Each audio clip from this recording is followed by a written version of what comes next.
Since democracy is the theme of the day, we have only a few bills left. We're still going to wait on Representative Tansey. She's attending to her duties in finance. Who wants to, should we do 5702 by Coughlin? Yes? Okay. Representative Coughlin, you're up. 5702. Thank you, Mr. Chairman. Am I on, Madam Clerk? Can everybody hear me? Usually I get in trouble for, okay. 5702, I'm pleased to bring before the committee. It's actually being sponsored, requested by the Secretary of State's office. So in a second, I'll be asking Mr. Martesian to, at the chairman's convenience, to testify about the bill and the heavy-duty part of it. 5702 provides that persons who apply to the DMV for a driver's license, for its renewal, or for a personal identification document shall simultaneously register to vote unless they expressly choose not to. And I think now I'll turn it over to the speakers, Mr. Chairman. Thank you.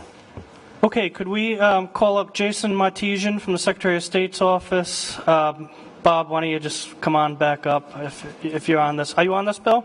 No. I'm sure you'll be up here before it's all said and done. John Marion from Common Cause and Steve Brown from the ACLU. I'm not going to say anything. Not a word. Not on this. Whenever you're ready, Jason. Thank you, Mr. Chairman, members of the committee. Again, thank you for spending so much time on these important issues. On behalf of Secretary of State Nellie Gorbea, testifying in support of automatic voter registration, I'd like to also thank Representative Coughlin for introducing this legislation on behalf of the Secretary. Again, I know the night is getting long. I will be as brief as possible. So what we are proposing to do with this piece of legislation is to really change what we have in Rhode Island through the National Motor Voter Law, which was enacted in 1993, of an opt-in process, meaning that people, when you go to the Registry of Motor Vehicles, you have to make the decision to check off the box and register to vote, to an opt-out process. In essence, that when they are asked, do you wish to register to vote or update your voter registration, you will be checked off unless you choose not to, and you will be able to assign your party affiliation. There are two things that or multiple things we're looking to do here.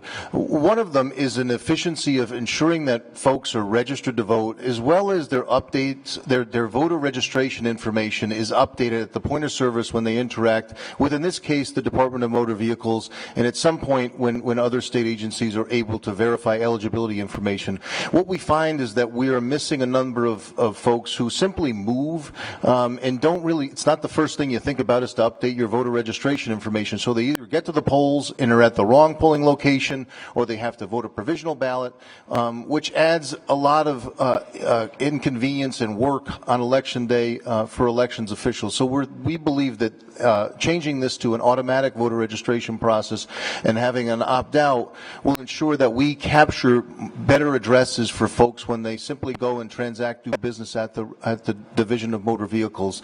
This is actually a process where we actually find that we are missing a lot of information. So we feel as if it's really an efficiency of government, which has been a topic of conversation today, but really utilizing government on the state and local level to collect the information on the point of service. This is relatively new, I will say. Oregon was the first state to implement automatic voter registration. They did so January of last year.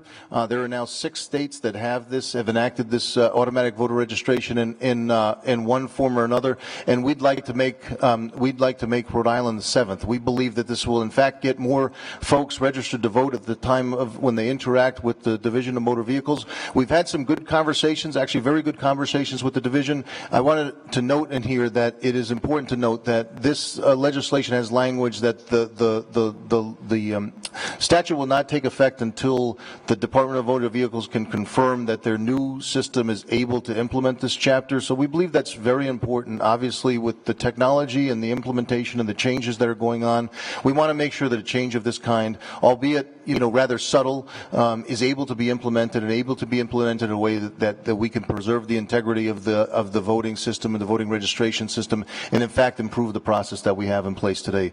So with that being said, I'm happy to answer any questions that the committee has.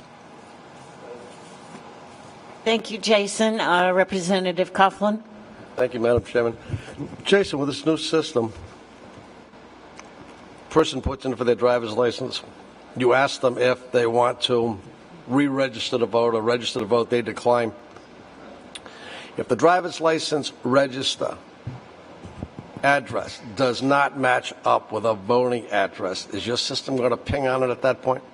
Well, that's why we think it's going to be this is an improvement where the person will be, the question will be, do you not wish to register to vote, or I shouldn't say this, I always get tongue twisted on this one, but in essence it will be telling the person at the point of service that if you wish to update your voter registration information, you can do so unless they check off the box that they don't. So we believe that will actually be a better process.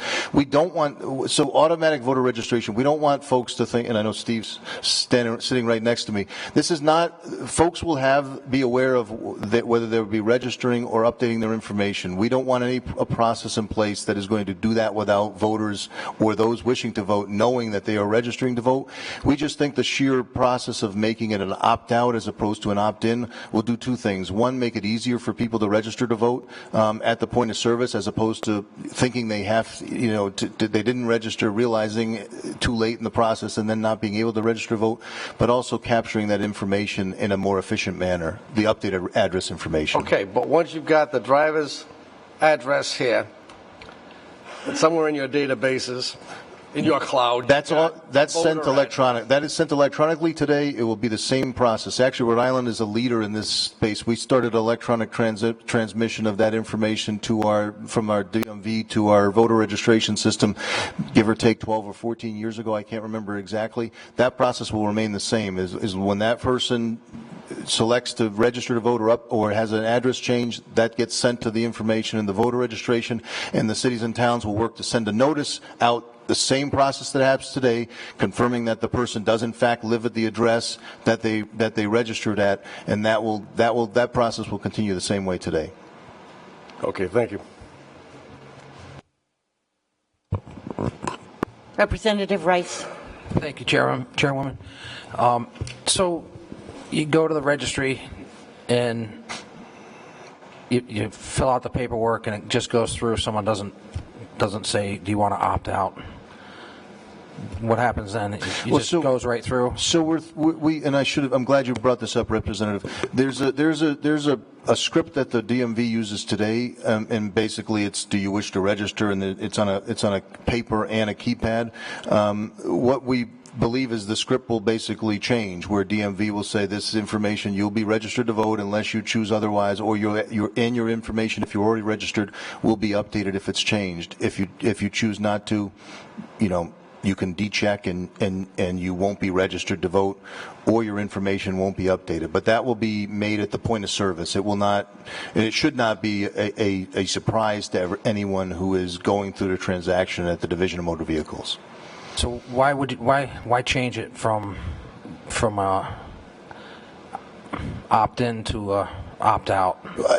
Again, twofold. It's one is we think it's going to make it easier for people to just make that decision and make the process where you don't have to actually make a selection. And also, we find a lot of people that, including myself, frankly, before I started the Secretary of State's office, I had moved. The question was, do you want to register to vote? I said, I'm already registered to vote. I don't need to register again. So I didn't check it. Then the voter information, my updated address wasn't sent for the voter information file. So we think it's just an easier process, a more efficient way, frankly, of getting folks' addresses updated at the point of service at the DMV, so the voter registration information is updated at the same time, and we don't have that the information, the incorrect addresses that we tend to get, as many incorrect addresses as we tend to have today. So we think it's a better way of there's been a lot of talk about the voter file and making sure that the voter rolls are accurate, and there are we believe that this is another mechanism in addition to the work we're already doing to clean up the voter rolls to ensure that we have as accurate a voter file as we can have in Rhode Island. So this is just another element to that where we think it's going to improve upon that process. Thank you. Thanks you. Thank you, Jason. Thank you. Mr. Marion from Common Cause. Thank you, Madam Chairwoman. Members of the committee, we want to thank, again, the Secretary of State for putting this bill in, Representative Coughlin for sponsoring it. I've submitted written testimony that you all have. I won't read that. This is new legislation this year, and it's part, as I said, of sort of 3 bills Common Cause are supporting to modernize and make our elections more secure. Is just building off of what Jason said, and he's exactly right. Rhode Island has a direct electronic link between our DMV and our voter registration system. We are one of the best states in the nation in that respect. Connecticut, for instance, does not even have that link established yet, even though that motor voter law he spoke of came into effect in 1993. So this builds off of that direct electronic link, as I'll discuss in a moment. It also builds off of what this legislature passed last year, which was online voter registration. And if you haven't heard, the bill you passed last year for online voter registration has been tremendously successful. I think between implementation midsummer and election day, they reported 24,000 online secure transactions of people either registering to vote or updating the registrations. So this is the next step from online registration using that direct electronic link. As it was discussed, this is switching us from an opt-out system to an opt-in system. From an opt-in system to an opt-out system. And for anyone who's familiar at all with the field of behavioral economics, this is one of the key findings in that field of economics, which is that if people are given a choice to opt out, they're less likely to do so than they are to opt in if that is the choice. The classic study on this is about 401k programs. If your employer auto-enrolls you when you start in the job, you're more likely to save for your retirement than if you have to opt into that system. So that is the key change that's going to be made. The result will be ultimately more folks who are registered to vote. Oregon saw 300,000 additional registered voters, 100,000 of whom actually approximately turned out to vote in November using this process. And so we're going to see more eligible voters who are going to be voting, and fewer problems at the polling place with people who aren't registered or didn't update their registration but showed up to vote anyway. We're also going to see, as Jason alluded to, voter rolls cleaned up significantly over time. The DMV has tens of thousands of folks with different addresses than are currently in the voter file. Over time, this system will alleviate that problem, and ultimately that means our voter file will become more accurate and probably smaller. As Jason said, there's considerable momentum. This reform is really sort of in the growth curve part of adoption. 6 states have adopted. It's been adopted on a bipartisan basis in many of those states, including in Connecticut. It was actually adopted administratively and will be implemented soon. As part of the written testimony we submitted, and this is just my last point, a group we're working with did a survey in states where there's legislation on this. The Rhode Island survey results are in your packet. 76% of respondents in that survey supported this system, including majorities of Democrats, Republicans, and unaffiliated voters in Rhode Island.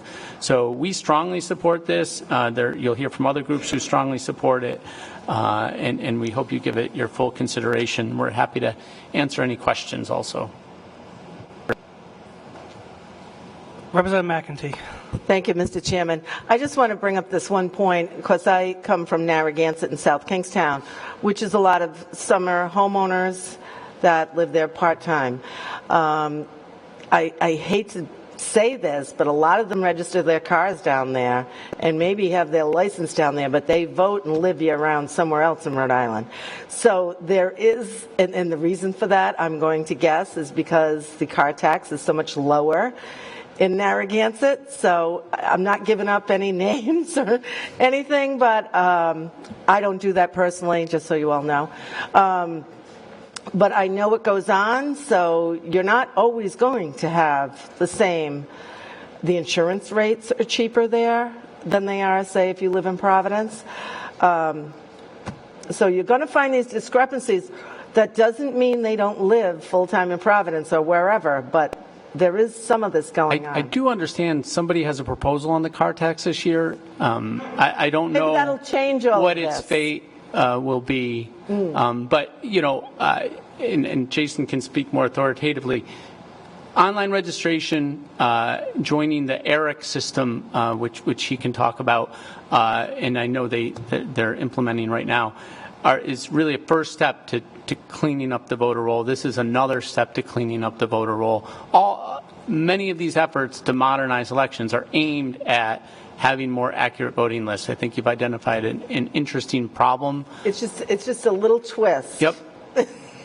For some of those people who may own one or two homes in Rhode Island. So. And the flip side is, you know, urban areas tend to have more transient populations who are less likely to be homeowners and more likely to be apartment dwellers, who may be changing their licenses but aren't changing their voter registrations, and this will help with that problem.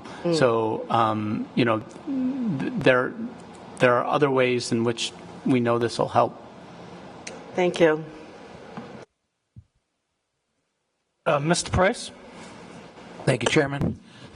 So this says every person applying at the Division of Motor Vehicles for driver's license or renewal of the license or a personal identification document. What kind of personal identification documents does the DMV issue?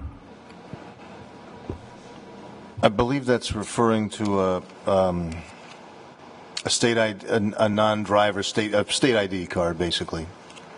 That's the only. I believe that's the only other identification, but we can double check with the DMV. But I believe that's what that references to. Okay, thank you. Representative Vella Wilkinson. Thank you, Mr. Chairman. Quick question. The DMV state electronic links, do each of the states that are using these types of electronic links speak to one another?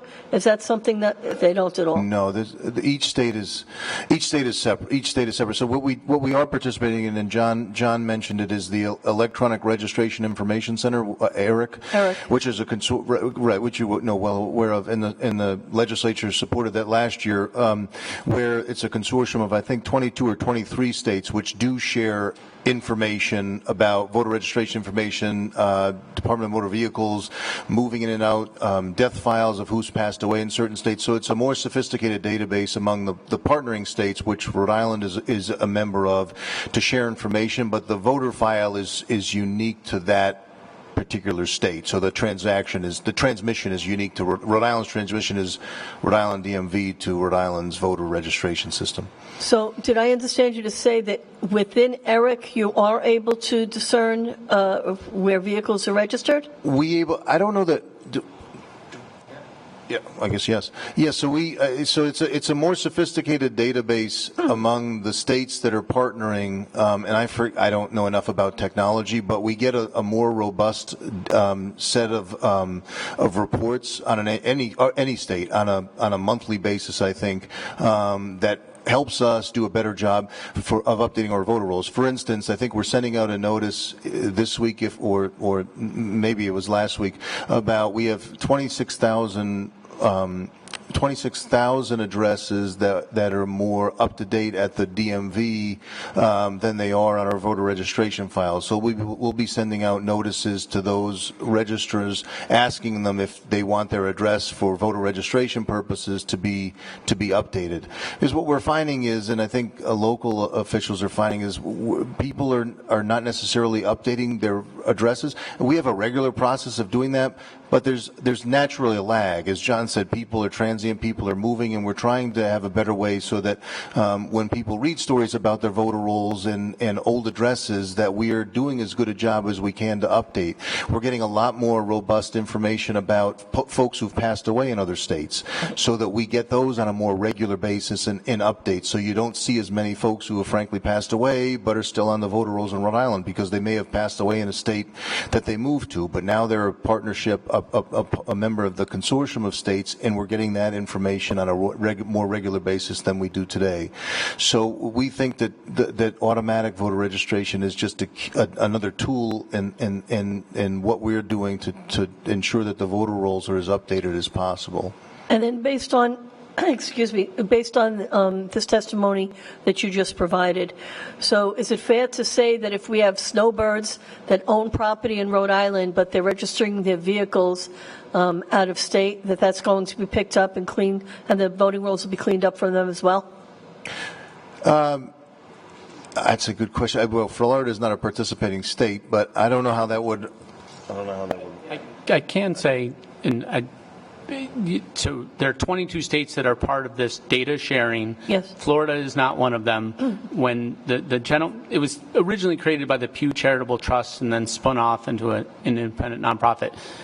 Several weeks ago, the secretary had someone from the Pew Trust come speak in Rhode Island, and the joke was, he said, the most asked question I get in my job is, when is Florida going to join ERIC?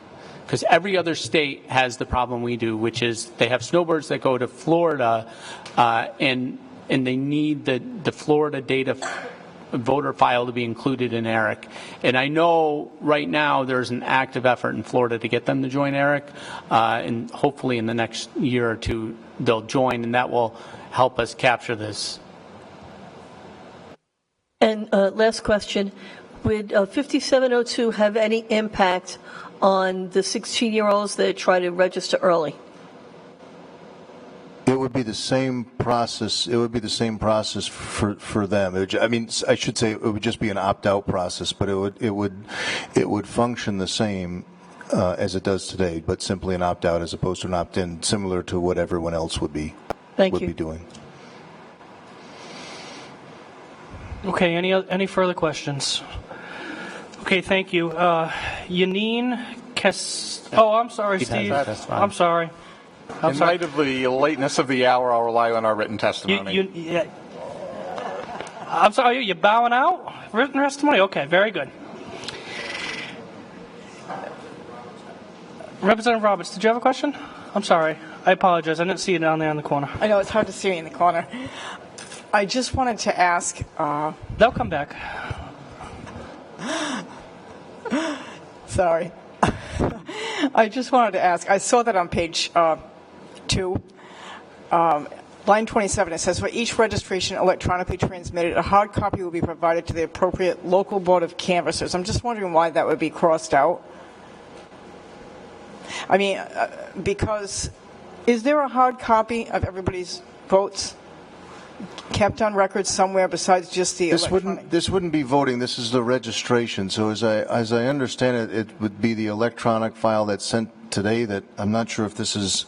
I don't know if Rob's here that can answer that better, but I'm not sure if this is updating the statute. The electronic copy is sent, and then the cities and towns can print it out if necessary, and that's still going to be the case. Okay. So there's going to be no physical transmittal of a hard copy voter registration form from the Division of Motor Vehicles to the city and town. It's going to be done electronically, okay. And then the All locals have the ability to print it out if necessary. Okay, thank you.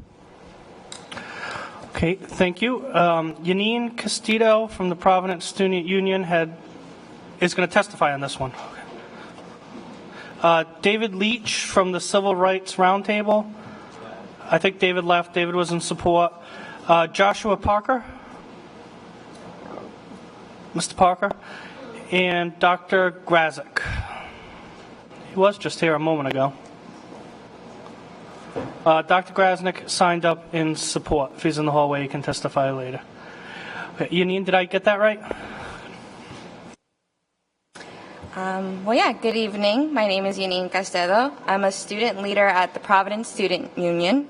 And during my time with PSU, I've seen hundreds of students fight for their rights. and today I would like to stand up for my voting rights. As a 17-year-old, I believe automatic voter registration, or AVR, will strengthen our voting community and encourage active civic engagement among young people like me. I heard a little about this work across the country, but I didn't really know the importance of this bill until I read articles about outdated paper-based voter registration systems. Rhode Island is making strides by allowing voter registration online, making it easier for young people like me to register. Thank you. AVR will build on the success we need to make to register as efficient and as consistent as possible to increase voters' confidence in the system. Rhode Islanders should trust the registration process and feel like their vote matters, or else they will feel discouraged as citizens. Bill H5702 will modernize our current system and allow more eligible voters to participate in their right.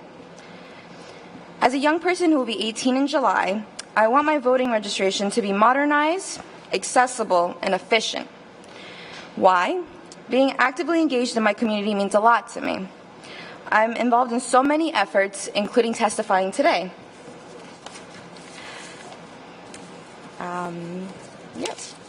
Including testifying. So when I turn 18, I'm excited to get involved in a new way, voting. And I want to make sure that my vote is counted. In Rhode Island, young people can pre-register to vote at 16.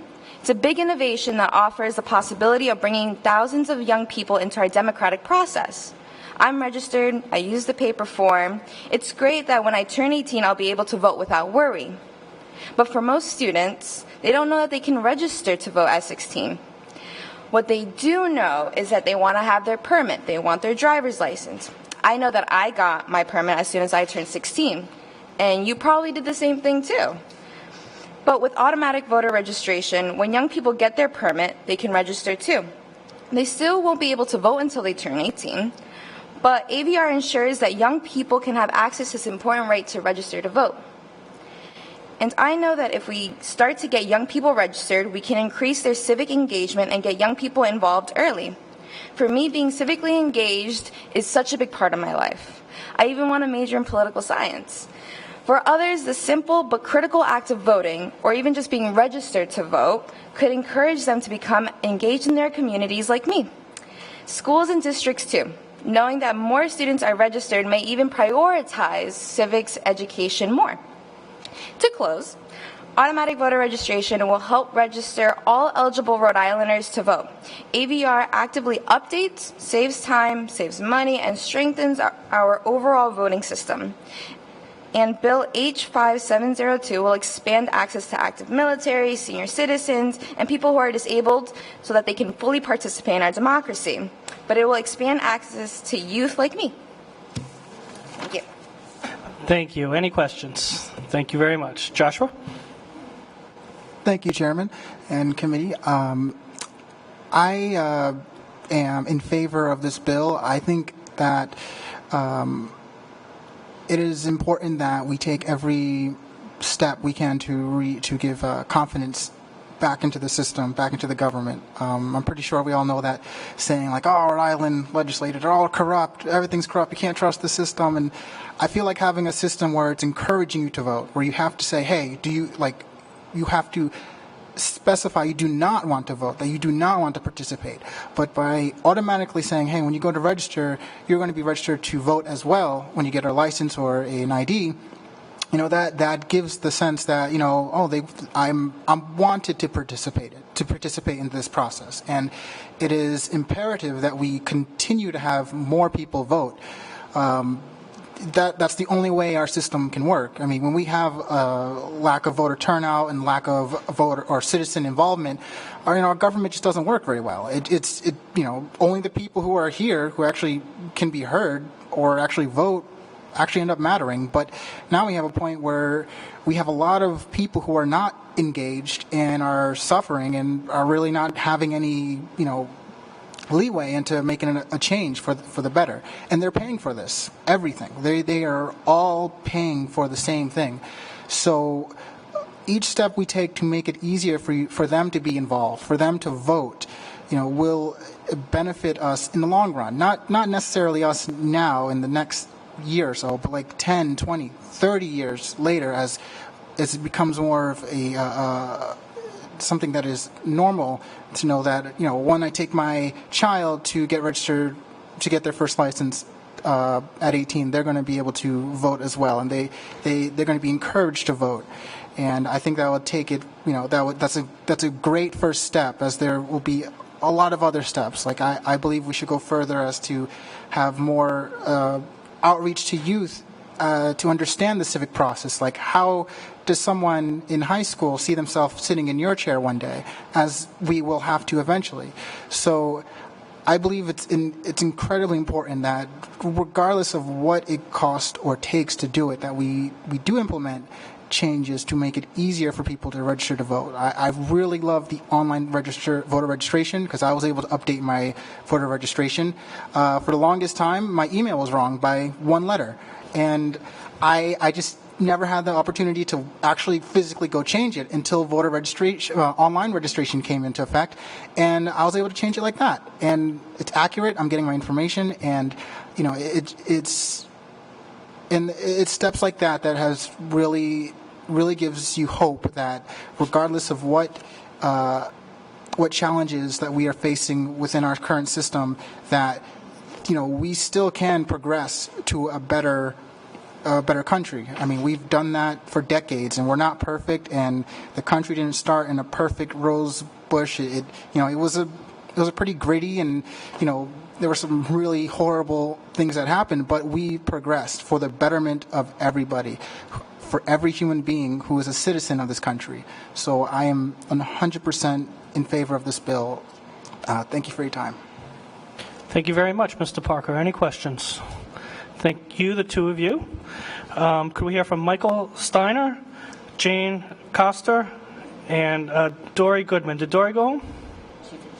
Dory was in support. Catherine Saunders was in support. Michael Beauregard from Young Democrats of Rhode Island.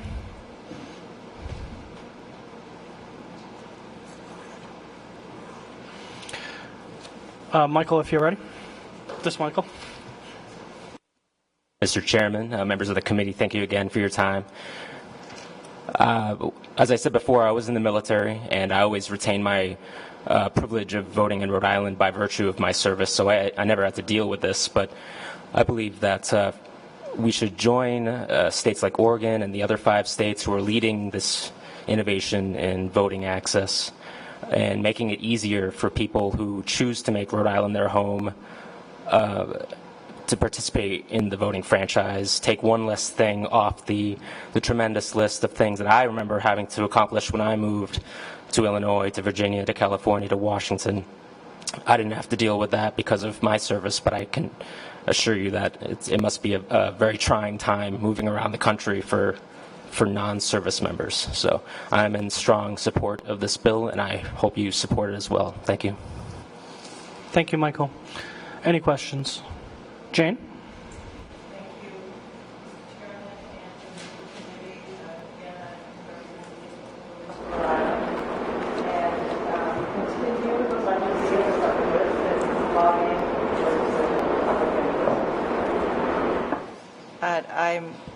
I have given you written testimony as well, and so I'm just going to make it very brief and not bow out totally, but just mention that all of what has been said today is what we support in terms of the data that they've given you, and the fact that it's obviously the next step when we have for automatic voter registration, and the opt-out system is something that, as has already been said too, a great number of states have participated in this. In Oregon, the first state to implement automatic voter registration, is proof that the system works. So just a little bit more data. 270,000 eligible voters were registered, 100,000 participated in the 2016 elections, and voter participation was the highest on record in this state, up 2 percentage points. Also notable is that the system updated the address information for 570,000 Oregonians and making their state rolls more accurate than ever. And in Oregon, 6 states besides Oregon have approved automatic voter registration, and measures already, and another 22 states, as it's already been said, are considering legislation this session.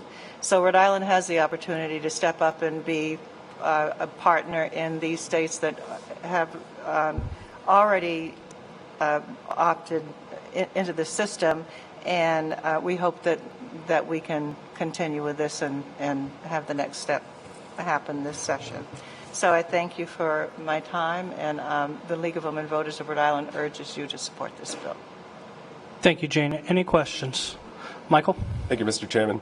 I'll keep my comments brief. Over the last 3-4 years, I've been paying attention. I have anecdotally seen civic engagement among young people across Rhode Island increase, and particularly in the organization I'm involved with. But whenever I see any young person get involved or want to get involved, I ask them 2 questions. One is, do you know who your council person, your state rep, and your state senator are? And 2, I ask them, are you registered to vote in the place you currently live? More often lately, I've been finding that a lot of my peers do know the answer to the first question, but when they're asked where they're registered to vote, very often they are not either not registered, or if they are registered, it's often at their parents' place where they no longer live. H702, the automatic voter registration bill, will ensure that as people move, that information is going to get updated. I believe the bill would significantly increase the number of young people who will vote in Rhode Island, just based on the fact that once people go and make that change at DMV, it's going to be automatically done. But we also know that this is something that could really have an effect on civic engagement generationally. That is that as people vote earlier, they're more prone to vote later in life. So we should really, foster that growth of civic engagement as well. This is at a time when we know we're coming off the heels of some long-term declines in voter turnout. So I think we should be doing everything within our power to ensure that we are increasing access and the ability for people to be registered to vote so that they can. Thank you for your consideration of this bill. Thank you, Michael. Any questions? Thank you very much. Could we hear from Randall Rose, Jim Vincent from the NAACP in Providence, and Georgia Hollister Isman?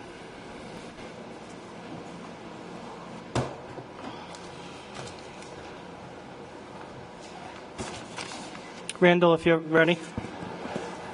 Thank you, Mr. Chair and members of the committee. This bill is an example of how you can help respect people's preference about whether they want to be registered to vote by sometimes not even having to make them answer a question. You can just, because it is true, a lot of people would like the opportunity to vote, but they don't like having to go through all the steps to register, to re-register, and keep themselves on the voting rolls. And this makes the process as simple as it can and should be. If you want to register to vote, you are automatically registered. And if for some reason you want to make a political statement, you don't want to be registered to vote, then you have the choice not to be registered. But it treats as the default what actually is the default, namely that most people want to be registered to vote. It just makes that process easier by not having to make the voter go out and take the initiative to register themselves. And I think that's how it should be. I know there are some people who think that there should be obstacles to voting. They think obstacles to voting make the system simpler. It doesn't. It just makes more bureaucracy. The voting is one part of our system which is absolutely vital, where there should not be unnecessary bureaucracy and needless obstacles. the system set up by this bill makes sure that those who want to be voted will be voted with no fuss whatsoever. Those who want to be registered will be registered with no fuss whatsoever. It's also a model bill on privacy, because maybe there are some people who don't like, for privacy reasons, to have the voting system know about where they're located. They have the option to opt out. So nobody gets their information shared if they don't want to, but if they're willing to have their information shared, then it is shared automatically, and that's how a lot of people want. I mean, I know that for myself, there are some times when I don't want one company or one agency to know about things. Other times I do, but this gives the voter the option and make sure that people's preferences are respected. And I mean, in this day and age, we do make sure that some information is shared. We make sure that the state knows about who has their car insured and who does not have their car insured, and we make sure that that's known automatically. That if we do it about something like car insurance, which is not essential to democracy, we should do that also for voter registration and making sure that everybody who's eligible to vote is able to do so. I think registration is a good system because it does cut down on voter fraud and make sure that people who do vote are eligible. But it should be as painless as possible, and this system and this bill allows it to be done in an effective way that is not inconvenient to anybody. Thank you. Thank you. Jim? Yes, Mr. Chairman and the committee, I'd like to thank Secretary of State Nellie Gorbea as well as Representative Coughlin for putting this in. I'll be brief. NAACP, as I mentioned, is the oldest and largest civil rights organization in America. We, for years, had people fight, bleed, and die for the right to vote. So voting is registration is very important to us. We're very experienced in experiencing poll taxes and literacy tests and voter registration intimidation throughout our history, which is over 100 years old. So we understand the importance of voter registration. And we, along with the 76% of other Rhode Islanders who are in favor of this, will make sure that we help our people understand that voter registration is something that's important. The franchise, democracy, it's important. And so we are 100% behind this. We thank the committee for consideration of this bill. Thank you. Thank you, Jim. Any questions? Georgia? Hi. Thank you, Mr. Chairman. Thank you, committee. Thank you, Representative Coughlin, for introducing this bill. I'd just like to say, through Working Families and for a long time before, I've done a lot of work to try to encourage people to vote. And I will say the biggest barrier, and the data shows this too, to people voting is they aren't registered. People who want to vote, they decide they want to vote, they get excited about a candidate, they get excited about a campaign, election day comes around, and turns out they aren't actually registered yet. So I support this bill primarily because it registers more people. People who are eligible to vote ought to be registered. They ought to have the option of showing up to vote when something is important and exciting to them. It also cuts down on people who are registered to vote but have moved or didn't keep their registration up to date, increases their ability to just show up and vote on election day when something is important to them. Thank you, Georgia. Representative Corvese. I don't have any questions. I don't have any questions for the individuals in front, but I have two questions about the bill that maybe Jason could answer. Okay, we'll bring Jason back up.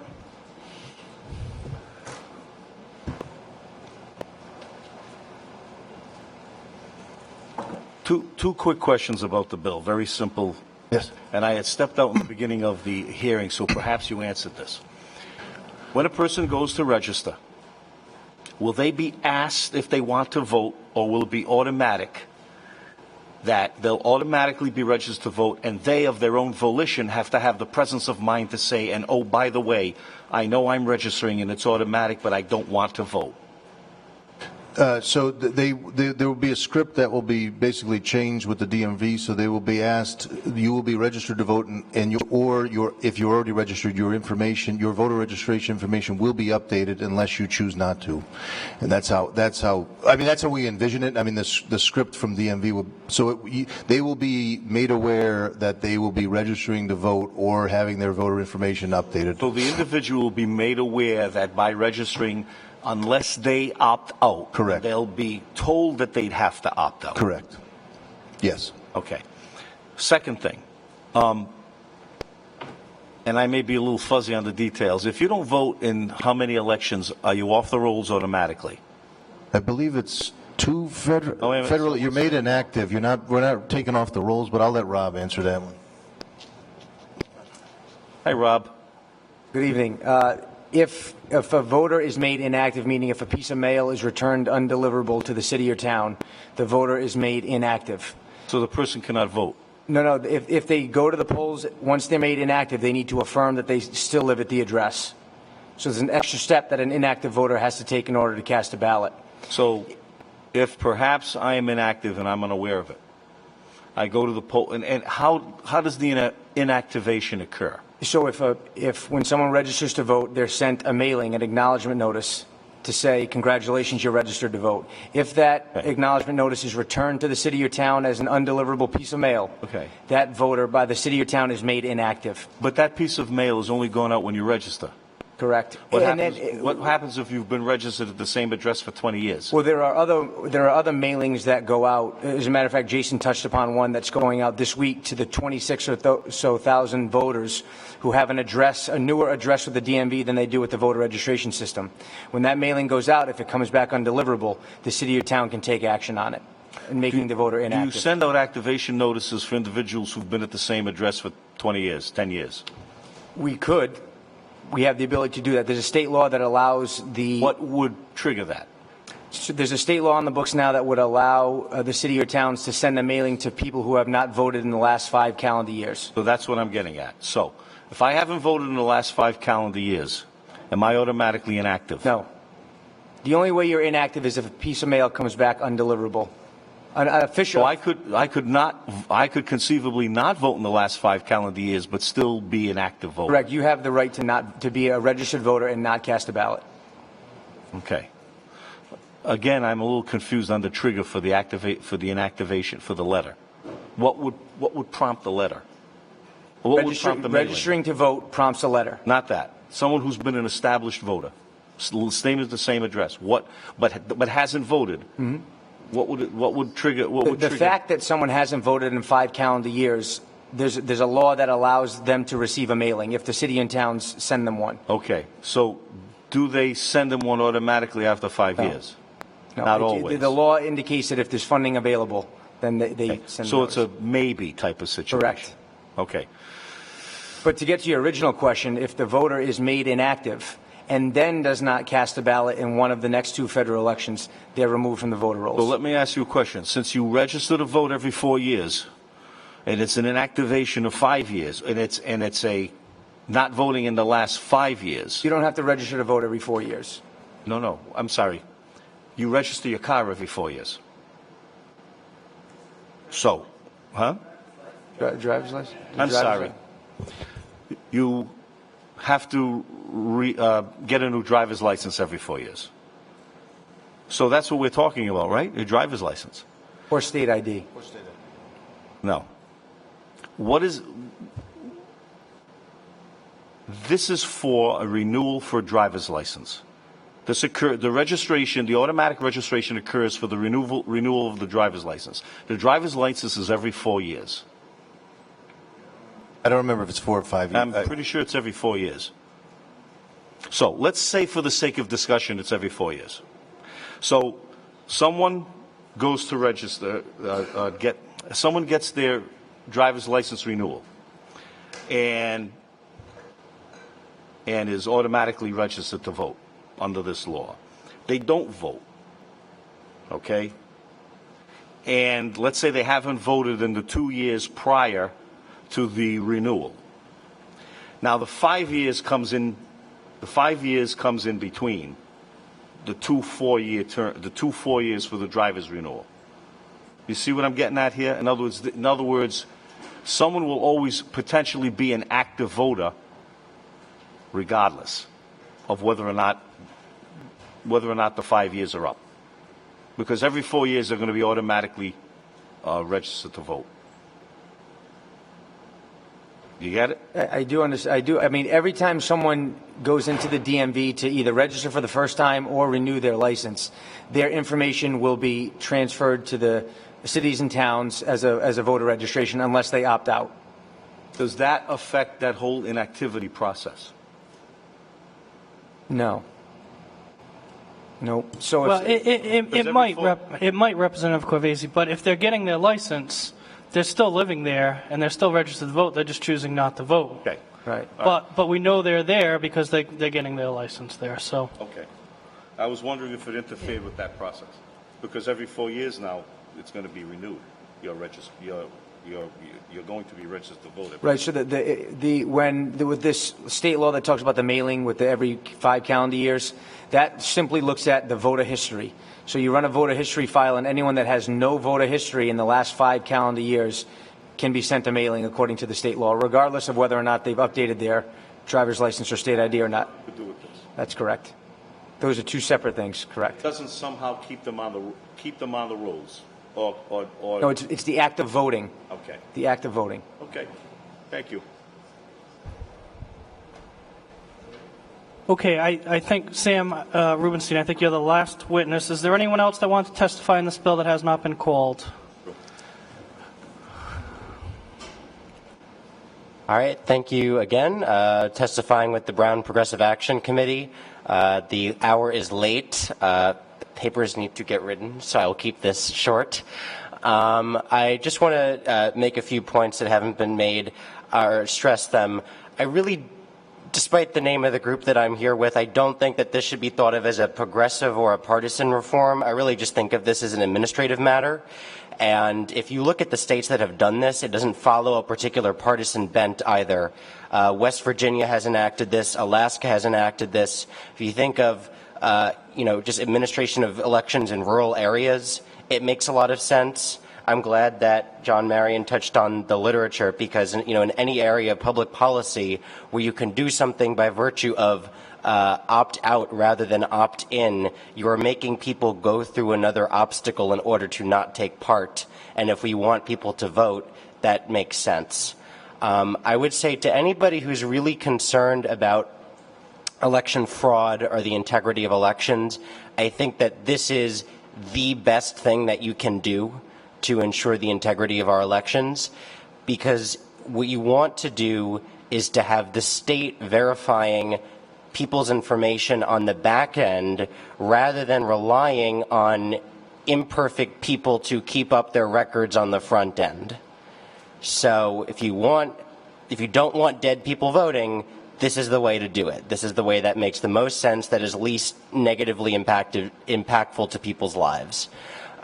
So I hope that you will go ahead and do it and follow the other states and bring a lot more people on the voter registration rolls here. Thank you. Any questions for Sam? Thank you. Susan Esselrick from the League of Women Voters signed up in favor. Jared Moffett signed up in favor. Noreen Duncan was in favor. Karen Alzak was in favor. Naomi Leopold was in favor. David Oppenheimer was in favor. Bethany Foster was in favor. Eve Kiobakter was in favor. Lauren Lassard was in favor. Aaron Olson was in favor. Tom Bursford was in favor. Lee Clasper-Torch was in favor. And Rebecca Neves McGoldrick was in favor. We have a lot of written testimony. It's very similar parties to the last bill. Governor Raimondo writes over her signature in support of this bill. Dr. Grazik is in support. The League of Women Voters submits written testimony in support. Councilwoman Dr. Coleman from Pawtucket writes in support. The ACLU is in support. Secretary Gorbea has submitted written testimony in support, as well as a fact sheet in support. The Rhode Island Civil Rights Roundtable is in support. Dory Goodman writes in support, as does Catherine Saunders and Common Cause Rhode Island. And with that, we will conclude testimony on House Bill 5702 by Representative Coughlin.